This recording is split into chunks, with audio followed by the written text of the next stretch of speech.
wabarakatuh.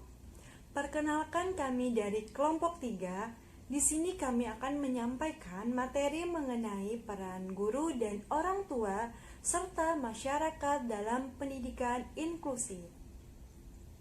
Sebelum masuk ke materi, saya akan memperkenalkan anggota dari kelompok 3. Yang pertama, saya sendiri Tati Komalasari sebagai moderator. Yang kedua, Ati. Yang ketiga, Dian Fitriana. Dan yang keempat, Karlina. Selanjutnya, saya akan menjelaskan mengenai sekolah inklusi. Sekolah inklusi adalah sebuah pelayanan pendidikan bagi anak berkebutuhan khusus tanpa memandang kondisi fisik, intelijensi, sosial, emosional, dan kondisi lainnya untuk belajar bersama dengan anak-anak normal di sekolah reguler. Kehadiran sekolah inklusi merupakan upaya untuk menghapus batas yang selama ini muncul di tengah masyarakat, yaitu anak berkebutuhan khusus harus sekolah di sekolah khusus pula. Dengan adanya sekolah inklusi, anak-anak berkebutuhan khusus dapat bersekolah di sekolah reguler layaknya anak normal. Untuk materi selanjutnya akan disampaikan oleh rekan saya. Nama saya Ati. Saya akan menjelaskan peran guru dalam pendidikan inklusi. Peran guru dalam pendidikan inklusi. Seorang guru hendaknya mengetahui program pembelajaran yang sesuai dengan anak berkebutuhan khusus. Kemudian pola pembelajarannya harus sesuai dengan anak yang berkebutuhan khusus. Biasa disebut dengan Individualized Education Program atau IEP atau program pembelajaran individual. Perbedaan karakter yang dimiliki anak berkebutuhan khusus membuat pendidik harus memiliki kebutuhan khusus. Pada kenyataannya, dari hasil monitoring sekolah inklusi yang dilakukan oleh Direktorat PSLB menemukan bahwa sebagian guru sekolah inklusi mengalami kesulitan dalam memodifikasi kurikulum dan melakukan asesmen akademik maupun non-akademik. Hal itu tentunya akan berpengaruh terhadap pelayanan anak berkebutuhan khusus di sekolah inklusi.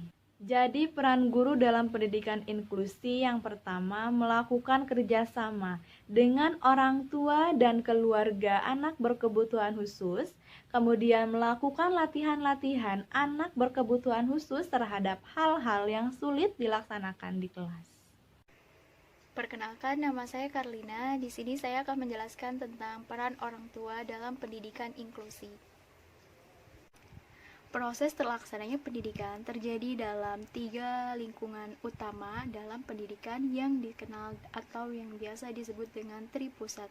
Tripusat ini terdiri dari yang pertama ada lingkungan keluarga, yang kedua ada lingkungan sekolah, dan yang ketiga ada lingkungan masyarakat. Pendidikan dari orang tua merupakan pondasi dasar bagi pendidikan anak. Karena itu, orang tua harus benar-benar berperan dalam proses tumbuh kembang anak. Terlebih lagi orang tua yang memiliki anak berkebutuhan khusus. Di sini, peran orang tua mempunyai peran yang sangat penting atau signifikan. Mengapa demikian? Faktanya, keterlibatan orang tua dalam proses pendidikan dapat memberikan dampak yang baik bagi perkembangan anak.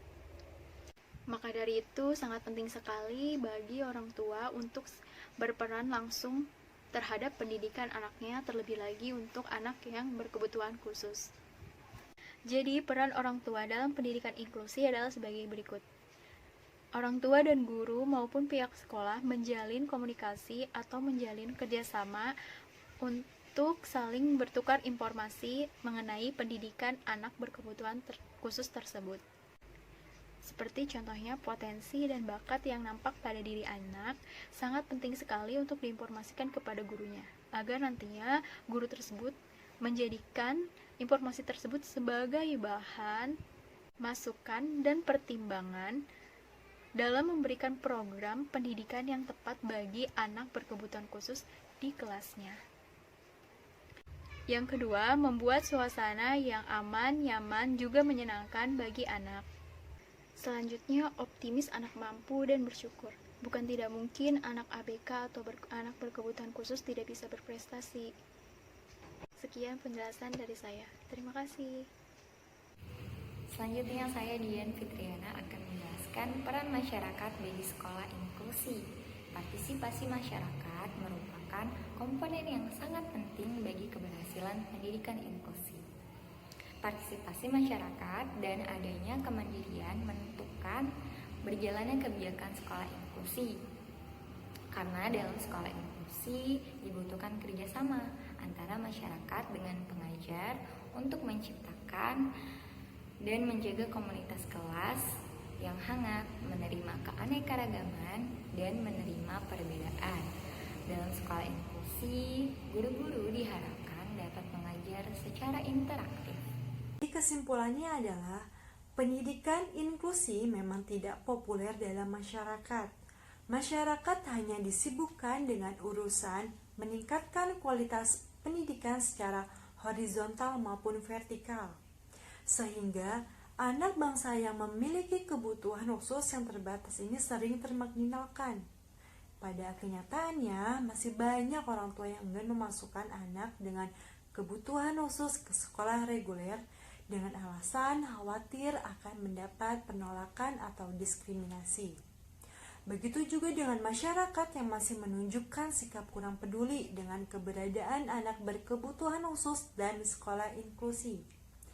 Pendidikan inklusi mendeklarasikan sikap anti-diskriminasi, perjuangan persamaan, hak dan kesempatan, keadilan, dan perluasan akses pendidikan bagi semua, peningkatan mutu pendidikan, upaya strategis dalam menuntaskan wajib belajar 9 tahun, serta upaya untuk merubah sikap stigma negatif masyarakat terhadap penyandang disabilitas atau anak berkebutuhan khusus.